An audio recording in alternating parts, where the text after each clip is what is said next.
Brain stem के parts बता रहे थे ना तुम। मिड ब्रेन के बाद पॉन्स, पॉन्स के बाद मेड्यूला के बाद खत्म। तो ब्रेन और कोई पार्ट आता है? ब्रेन स्टेम के बाद कौन सा पार्ट आता है नर्वस सिस्टम का? Spinal cord. तो spinal cord we have discussed, medulla we have discussed, midbrain हो गया? नहीं हुआ। तो अभी पॉन्स होगा, उसके बाद mid brain.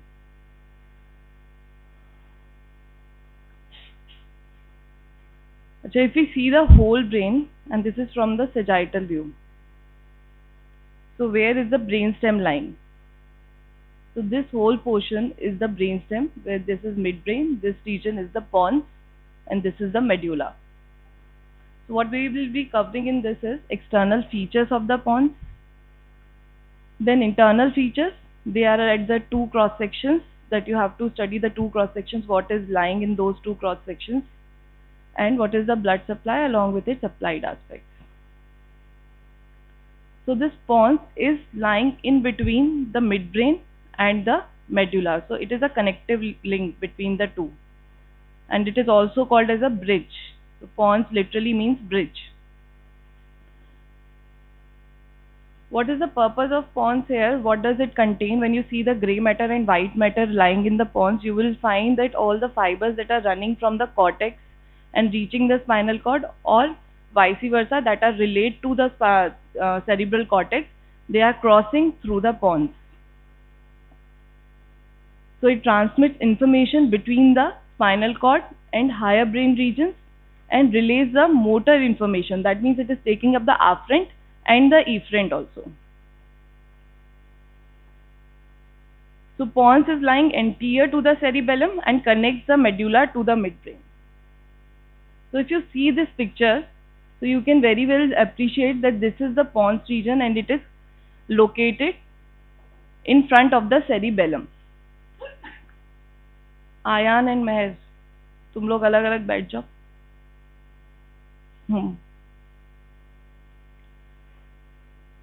So before coming to the surfaces, I just want to explain with this picture that this will be the ventral surface and this will be the dorsal surface of the pons.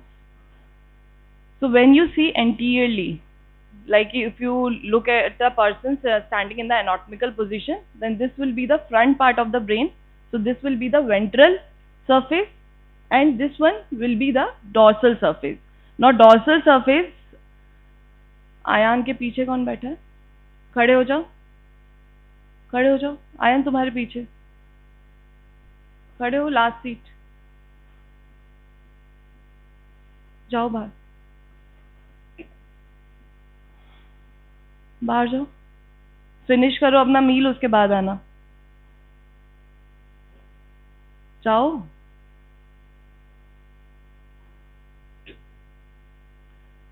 So here what you can see is that the cavity of fourth ventricle is also lying here. So this is the cavity of the fourth ventricle. Just for your orientation, I am explaining that this will be the ventral surface, and here this is the fourth ventricle, and here you can appreciate this is the floor of the fourth ventricle and this is the roof of the fourth ventricle. So cerebellum is lying over the roof of the fourth ventricle. So when you want to see the dorsal surface of the pons, you have to remove the cerebellum. Then you will reach the fourth ventricle, that is the floor of the fourth ventricle is contributed by the pons. Keep coming. Now this pons region also contains some cranial nerves. I hope you all know that these four cranial nerves, they are arising from the pons. What are the four nerves that are arising from the medulla? Medulla. Last four nerves, they are rising from the medulla. And between here, the trigeminal nerve, abducens nerve, facial nerve, and the vestibulocochlear nerve. Now coming to the gross appearance of the pons that I was explaining, the ventral surface and the dorsal surface. The two surfaces of the pons are there, and there are two borders, superior border and the inferior border. बोल दो उनको आगे। Now if you see the two surfaces, they are quite different. Now this region is the ventral surface and this region is the dorsal surface. what you can see here, there are horizontal lines that are running over the ponds, and there is a one single longitudinal line that is running in the central region of the ponds. So you should know what are these lines depicting and where these ends are going. These ends of the fibers, they are going into the cerebellar peduncles. So the anterior surface, the whole of the anterior surface is convex and shows transverse pontine fibers. So those ridges which are present horizontally over the pons, they are because of the fibers that are running horizontally. And there is a shallow groove in the center, that is a longitudinal groove, that is because of the presence of a basilar artery which is formed of the by the uniting of two basilar arteries formed by cervical vertebra से क्या निकलता है, कौन सी artery पास होती है, vertebral artery. So when it reaches the pons, it joins to form the basilar artery. So this groove is because of the basilar artery. So it is also called as the basilar groove. And here you can see the different nerves that are present over here, the fifth cranial nerve. And if you go at the junction of the pons and medulla, starting from medial to lateral, 6th nerve abducens, 7 facial, and the 8th vestibulocochlear nerve. So these 4 nerves, they are related. And next, coming to the dorsal surface. Now this hole is the dorsal surface, and this is the floor of the fourth ventricle. So you can see the diamond shape. This diamond shape is the fourth ventricle, in which the upper half only is formed of the pons. Lower half is formed by the medulla. तो ऊपर pons था, नीचे medulla है, तो floor of the fourth ventricle is covered by the pons and the medulla. So what are the features?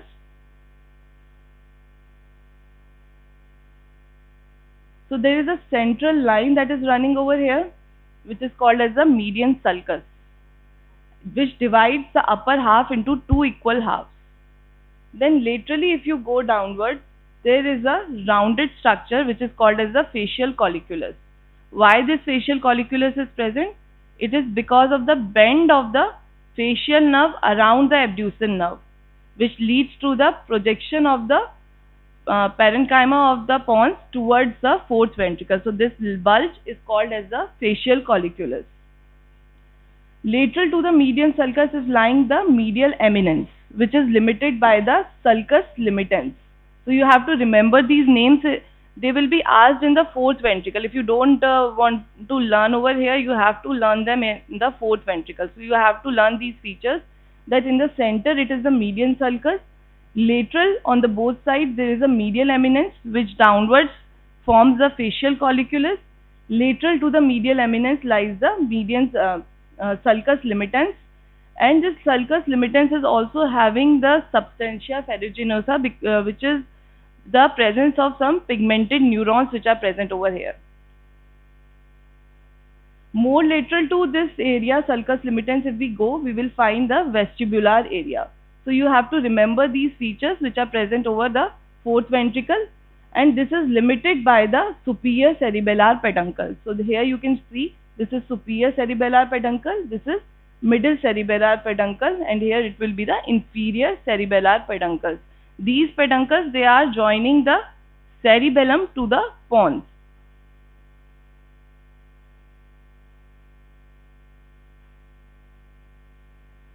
Now coming to the internal features. So if we want to see what are the internal features, we have to do the transverse sections at the two levels. The only two level sections we discuss because they are different at the two levels. One is at the trigeminal nerve.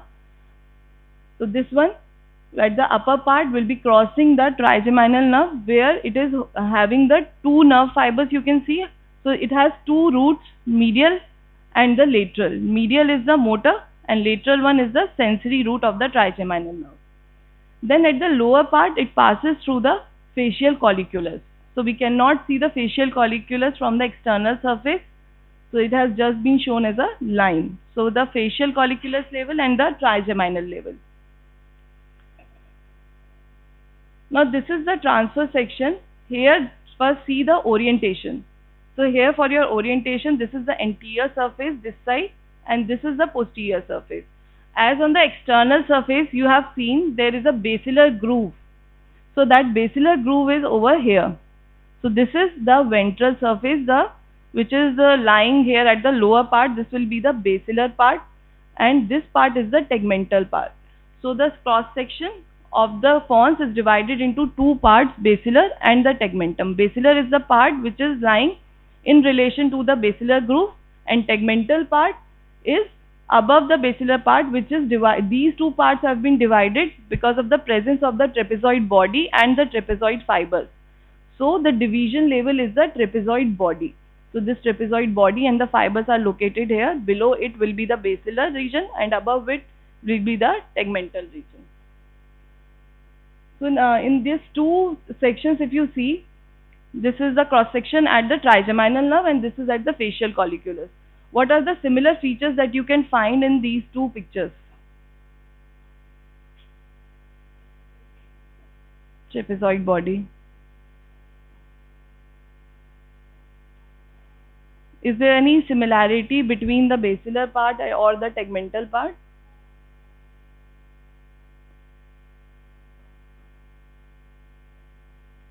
So you can see here that the basilar part, you don't have to study twice because it has the common features.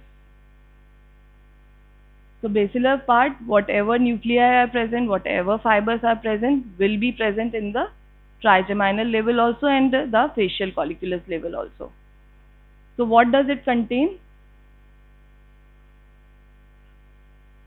It contains the grey matter and the white matter. So grey matter, the nuclei, they are the pontine nuclei that are present. So here we can see the nuclei. So these are the pontine nuclei and the pontine fibers which are present. So these pontine nuclei, they are carrying the afferents.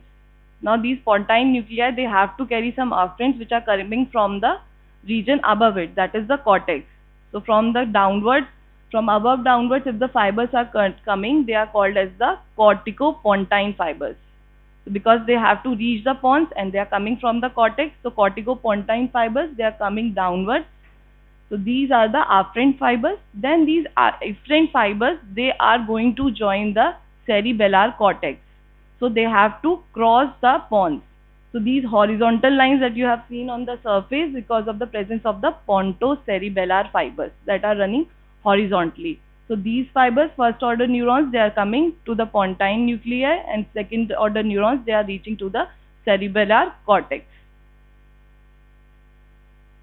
So white matter is containing the corticospinal fibers, corticonuclear fibers, and the transfer fibers that are present in this pons is the pontocerebellar fibers, which are going to the opposite half of the cerebellum. What is the role of cerebellopontine fibers?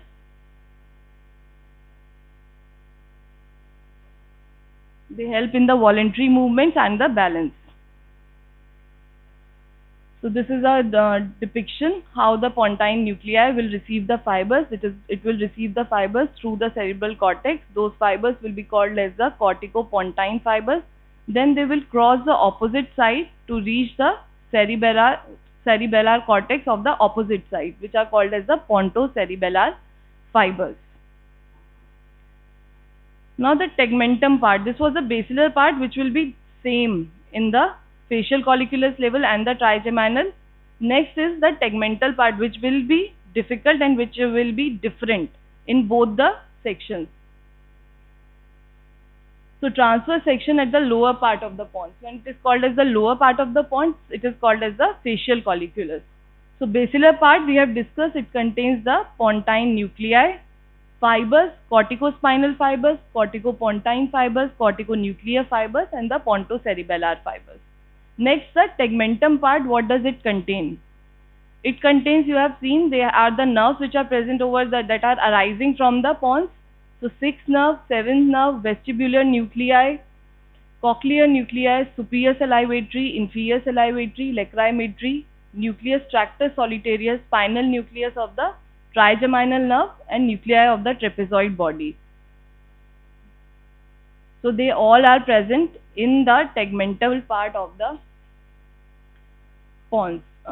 Then the white matter. So white matter, this trapezoid body doesn't only contain the nuclei, it also contains the fibers also. So it has trapezoid body, medial lemniscus, spinal lemniscus, trigeminal lemniscus, medial longitudinal body, tectospinal tract, spinal tract of the fifth nerve.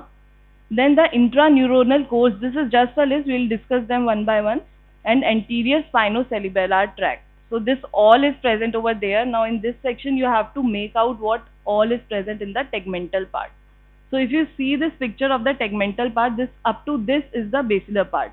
Now if you move upwards, these are the nuclei which are present over here and the tracts which are present over here. So you have to know what are the nerves, what are the nuclei that are present over here. So starting with the abducen nerve. So if you see the location of the abducen nerve nucleus, so this is the location in the near to the floor of the fourth ventricle and lateral to the medial longitudinal bundle. It is related.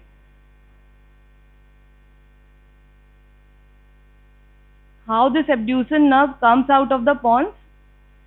So it arises from the abducen nucleus and it is passing ventrally. And if you see, it exits along the basilar part at the junction of the two, that is the pons and the medulla. So this abducen nucleus will receive the fibers from the cerebral cortex. Those fibers which are reaching the abducen nucleus will be called as the corticonuclear fibers. Any fiber that will be reaching to the nuclei of a nerve will be called as the corticonuclear fibers. Now this abducen nucleus gives a abducen nerve. This abducen nerve is supplying the, what is the purpose of lateral rectus? It is one of the extraocular muscle of the eyeball. So if it contracts, your eye will move. Next, coming to the facial nerve. So in the facial nerve, if you see the position of the facial nucleus. Now there is a traveling of these facial nerve fibers around the abducen nerve. So it loops around the abducen nerve, then it comes out laterally and it again leaves at the pontomedullary junction. Now what is important here about the facial nerve is why this facial nerve takes the curved route around the abducen nucleus.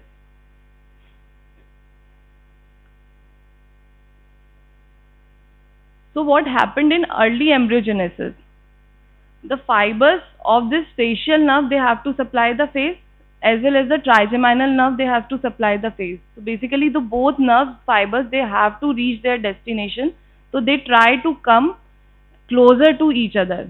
So this motor nucleus, it migrates caudally along the dorsal surface of the nucleus. So dorsal and then ventromedial. So earlier it is dorsal and then it will go then it will turn around this abducen nerve nucleus and it will turn dorsolaterally to come out of the pontomedullary junction.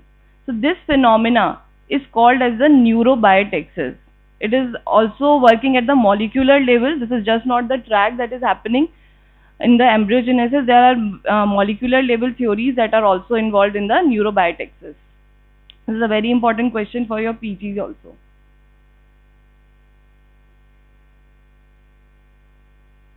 So these motor fibers of facial nerve, they undergo a loop course around the dorsomedial aspect of the abducen nerve. Then there is spinal nucleus of the trigeminal nerve. What are the other nucleus of the trigeminal nerve? Total of 3, 4, 5. 3. Name them. Mesencephalic. कौन सा? Principal nucleus, spinal nucleus. So spinal nucleus of trigeminal nerve is lying at this level.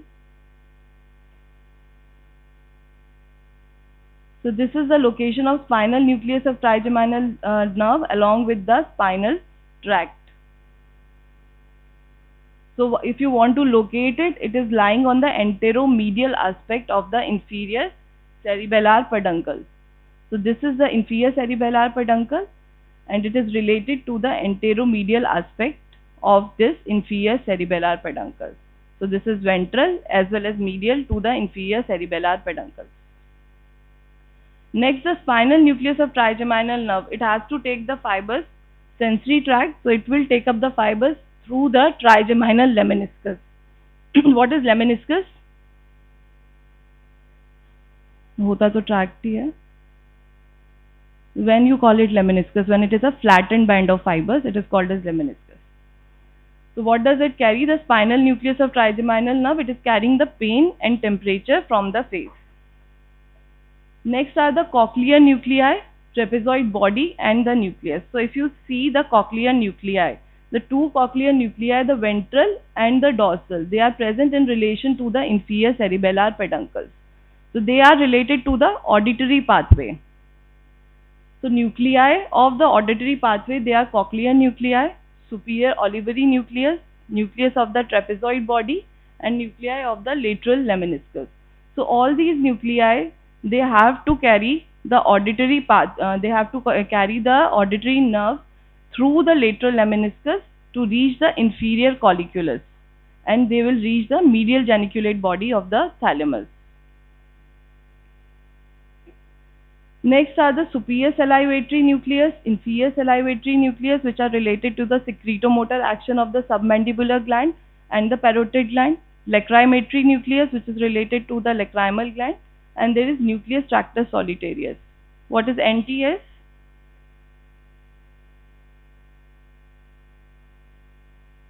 Nucleus of tractus solitarius includes 3 different nerves, 7 that is facial nerve, 9 that is glossopharyngeal, and 10 that is the vagus nerve. So it's a complex.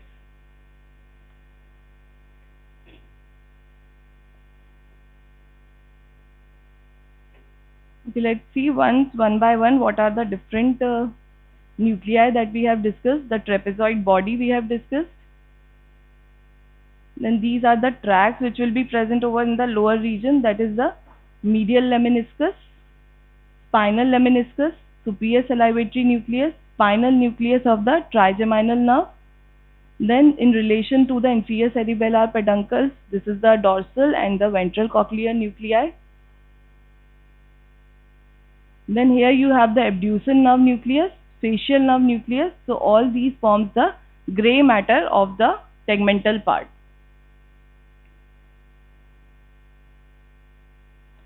Now coming to the upper part of the pons, that is through the trigeminal nucleus. So this tegmental part here is containing the motor nucleus of the fifth nerve and the main sensory nucleus of the fifth nerve. So motor nucleus and the sensory, motor is thick or sensory is thick? Which one is more thicker? Sensory is thicker than the motor one. So here you can see the two nucleus, main principal sensory nucleus of the trigeminal nerve and the motor nucleus of the trigeminal nerve. Other than that, you have the different tracts which are lying over here. If you run from the medial to lateral side, the medial lemniscus, trigeminal lemniscus, spinal lemniscus and the lateral lemniscus is present. Then in the center, to the paramedian position, they are the medial longitudinal bundle, the MLB, tectospinal tract and the rubrospinal tract is there. What is the difference between the two sections is, here you can see the fourth ventricle cavity. So this fourth ventricle cavity is over here covered with the superior medullary velum. So this superior medullary velum is a band of the white matter which has a different layers. Anteriorly it is covered by the ependymal cells and posteriorly it is covered by the covering of the brain, that is the pia mater. Then the nuclei of the trigeminal nerve that you have told, sensory nuclei, mesencephalic nucleus, main sensory nucleus and the motor nucleus, in which the sensory and the motor nucleus is present in this section of the trigeminal nerve. Then is the medial longitudinal bundle which is related in the paramedian position. Superior cerebellar peduncles are related in this picture. So here we can see the superior cerebellar peduncles.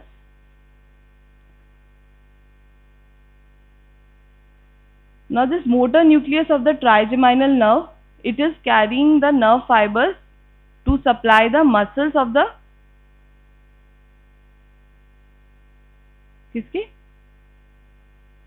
कौन सी muscles को supply करता है, पढ़ा है ना head and neck में. Can you name the muscles?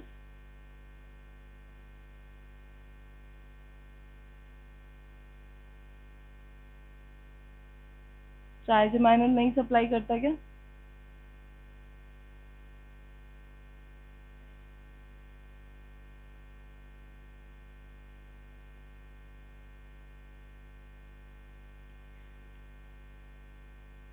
बोलो.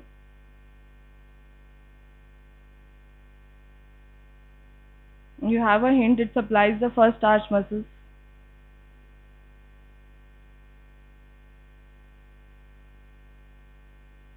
This simply is that you just don't want to answer. ऐसा लग रहा है.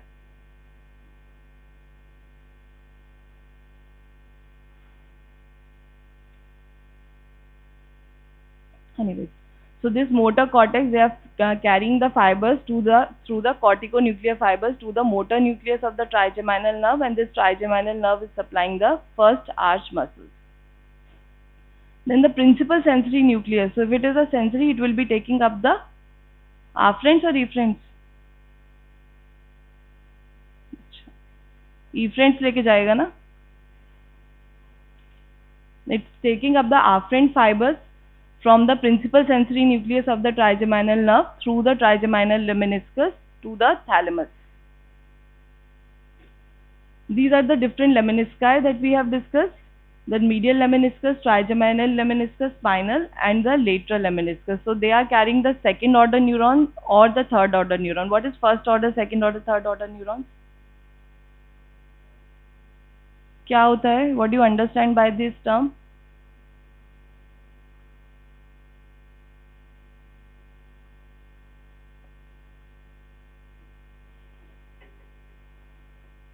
Okay, next coming to the blood supply. So if you can see the two vertebral arteries, they are forming the basilar artery. So the basilar artery, which is running over the longitudinal sulcus over the ventral surface of the pons, will be giving the branches to the pons. So those branches, they are called as the pontine branches. And at the superior border of the pons, you can see the superior cerebellar artery. So this superior cerebellar artery, pontine artery, and the lower border anterior inferior cerebellar artery. These are the main blood supply of the pons. Now, if its blood supply is affected, what can occur? There can be pontine hemorrhages, which can lead to the classical features of the patient. That is, they can come with the hemiplegia, they can come with the facial nerve palsy, they can come with the exotropia. So why? Because these nerves, they are related in this region. So if the pontine hemorrhage occurs, it can involve the facial nerve. If the facial nerve is involved, it will lead to the ipsilateral facial palsy. And if the corticospinal fibers, what are the corticospinal fibers? That are passing to the spinal cord. Then if they are affected, they will lead to the contralateral hemiplegia. Why the contralateral hemiplegia? Because there is a decussation of the fibers. They will cross to the contralateral side. And if the abducens nerve is involved, it will cause the ipsilateral exotropia. Now, if these features are present, this syndrome is called as the Milliard-Gubler syndrome. Okay. So you have to remember the pontine hemorrhages, which has a different, depending on the circulation level, which is an area is involved, it can lead to the damage to the seventh nerve. It can lead to the damage to the reticular formation, damage to the hypothalamic fibers, which are controlling the heat, and damage to the sympathetic fibers. So all this can occur in the pontine hemorrhages. Not necessarily all the features a patient can present with all the features. But if the patient is presenting with these features, the area involved is very clear that this is the basilar region of the pons which is involved, and this is called as the Milliard-Gubler syndrome. Another one is the pontocerebellar angle syndrome. कहाँ जा रहे हैं दोनों? बाहर जाएं.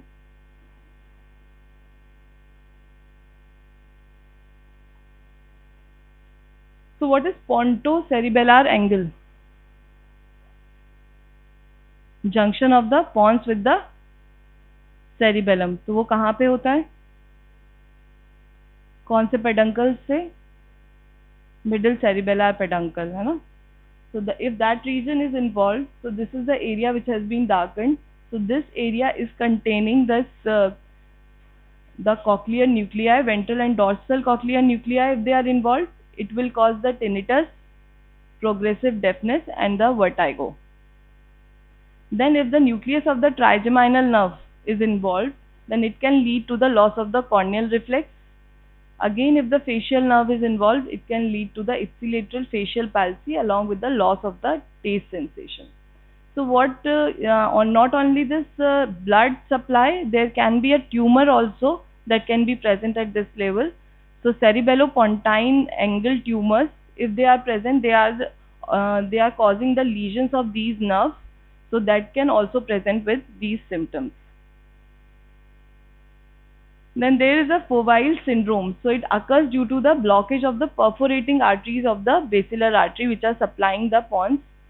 So if these symptoms are present in a patient, the damage to the abducens nerve and damage to the facial nerve nucleus, only two presenting features are there, then it is called as the fovea syndrome. So you have to remember the Millier-Gubler syndrome, then you have to remember what is cerebellopontine angle syndrome or the cerebellopontine tumors and the fovea syndrome. So these are the applied aspects that are related to the pons.